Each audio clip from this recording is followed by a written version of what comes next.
Good morning, welcome back to my channel Susmita ব্লগে সবাইকে স্বাগত জানিয়ে আজকে আবারও একটা ভিডিও শুরু করছি। তো একদম বসে গেছি চায়ের কাপ নিয়ে আর একটা বিস্কুট। তো এখন অনেক সকাল, তোমরা বুঝতেই পারছো। এখন তিথি ঘুমাচ্ছে আর শুভও ঘুমাচ্ছে, আর যে সানডে বলে কথা। আর সানডেতে তোমরা জানোই যে একটু সবারই উঠতে দেরি হয়, তাই তিথি এখন তো উঠবেই না, একদম ঘুমাচ্ছে বিভোরে, আর তিথির বাবাও ঘুমাচ্ছে। তাহলে চলো এরা সবাই উঠে যাক, আবারও আসছি। তো গাইস আবারও আসলাম। এখন তিথি করছে যেটা, সেটা হচ্ছে বিছানা ঝাড় দিচ্ছে। আমাকে বলছিল, বাট ও নিজেই যখন করছে তো আমি আর করলাম না। তাই তিথি একদম বিছানাটা পরিষ্কার পরিচ্ছন্ন করে ঝেড়ে নিচ্ছে। ঠিক আছে তো। তো এরপর আমার রান্নাবান্না করার পালা আছে। তো তিথি যেহেতু একটু করছে, আমার অনেকটাই হেল্প করে দিচ্ছে আজকে। তো আমার স্নান টান হয়ে গেছে, কিন্তু তিথির হয়নি। তো তিথিকে খেতেও দিতে হবে। আর তারপর যেটা হলো সেটা, তিথির বাবা বাজারে এনে দিয়েছে, তো কাটাকাটি কিছুই হয়নি, সবটাই তোমাদের দেখাবো। তোমরা কিন্তু কেউ স্কিপ করবে না, প্লিজ পুরো ভিডিওটা দেখো। তো দেখো বাজার হাট এখানে ছিল। তো তারপর যে সহজ উপায় যে চিকেনটা বানাবো আর কি, সেটাই। তার জন্য পেঁয়াজটাকে এরকম ভেজে লাল লাল করে নিচ্ছি। একদম তেলের মধ্যে দিয়েছিলাম আর একটা তেজপাতা দিয়েছিলাম। দেওয়ার পর এর মধ্যেই এখন আমি চিকেনগুলোকে ঢেলে দেব। আর চিকেনগুলো ধুয়ে ভালো করে রেডি করে রাখা ছিল, সেটাও আমি তোমাদের দেখাচ্ছি। তো চিকেনগুলো একদম সুন্দর করে ধুয়ে রেডি করে রেখে দিয়েছিলাম। এই দেখো চিকেনগুলো একদম সুন্দর করে ধুয়ে রেডি করে রাখা ছিল। তো এগুলোই এখন মানে তেলের উপরে দিয়ে দেব।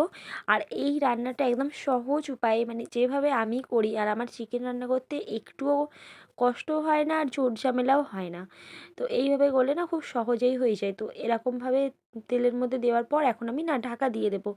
ঢাকা দিলে কি হয়, জলটা পুরো বেরিয়ে যাবে, আর বেরিয়ে গেলে কষতে বেশি ভালো সুবিধা হবে।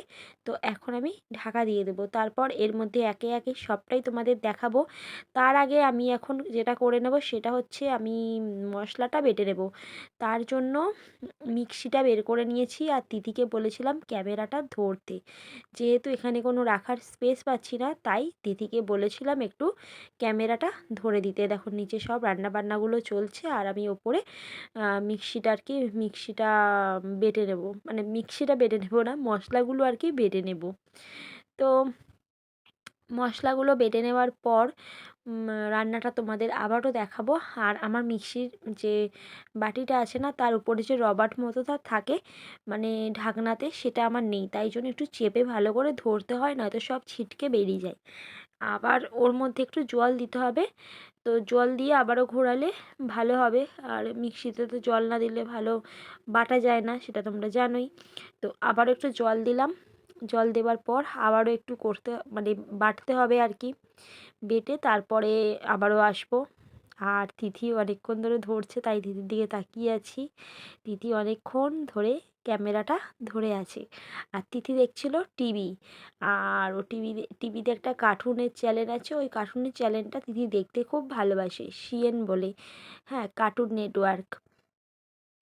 তারপর এদিকে ভাত হচ্ছিল, আর কাটাকুটি সবই প্রায় হয়ে গেছে। আর এখন কাজটাও একটু বাকি আছে, জল তোলা একটু বাকিই আছে। তো দেখছো আমি কিভাবে রান্না করছি। তো এখানটায় তিথি বসেছে, আর এখানটায় আমি রান্না করছি। তারপর যেটা করব সেটা হলো, চিকেনের মধ্যে একটু নুন দিয়ে দিলাম। তো নুন দেওয়ার পরে গাইস আমি এর মধ্যে একে একে সবটাই দিয়ে দেবো, মানে মশলা বাটা, হলুদ বাটা, লঙ্কা বাটা সব দিয়ে একটু নাড়াচাড়া করে আমি পুরো ঢাকা দিয়ে দেবো। তারপর যখন তোমরা খুলবে এটাকে একটু ভালো করে সুন্দর করে নাড়াতে হবে খুন্তি দিয়ে। যখন খুলবো তখন দেখবো পুরো লাল লাল হয়ে গেছে। পারলে এর মধ্যে আলুটাও দিয়ে দিলে হয়, কিন্তু আমি আলুটা এখন দিচ্ছি না, একটুখানি কষা হয়ে গেলে তারপরেই আলুটা দেবো। আর এই রান্নাটা যারা করবে তারা বুঝতেই পারবে কত সহজেই এই রান্নাটা ঝুট ঝামেলা ছাড়াই হয়ে যায়। আর খেতেও কিন্তু বেশ টেস্টি হয়, একদম পারফেক্ট হয়। খুবই সুন্দর খেতে হয় আর কি। তো আমার তো খুব ভালো লাগে এইভাবে রান্না করলে।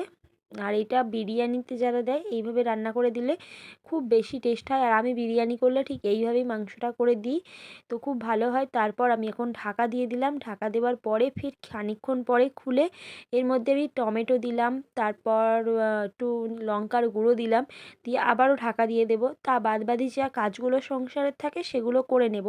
তারপর কাজ করতে করতে এসে দেখলাম পুরো কিন্তু কষা ভালোভাবেই হয়ে গেছে। আমি আবার একটু সুন্দর করে নাড়াচাড়া দিলাম, তাহলে তোমরা দেখতেই পেলে কীভাবে চিকেন রান্নাটা করলাম আর কি। তো এখন আমি এর মধ্যে আলু দিয়ে আবারও ঢাকা দিয়ে দেব। তো চলো ঢাকাটা খুলি এবার। দেখো আমার চিকেন রান্না পুরোপুরি হয়ে গেছে। তো গাইস আজ এতটাই ভিডিও ছিল। যদি ভালো লাগে লাইক করে পাশে থাকো।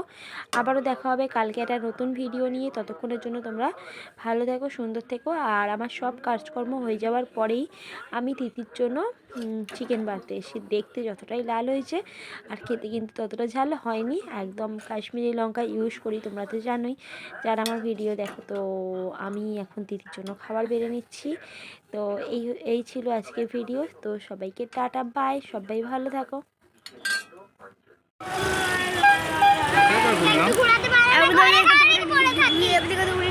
তো যা না তোরা নন্দীবাগান থেকে ঘুরে নয়, আমি হেঁটে হেঁটে ঘুরবো নাকি?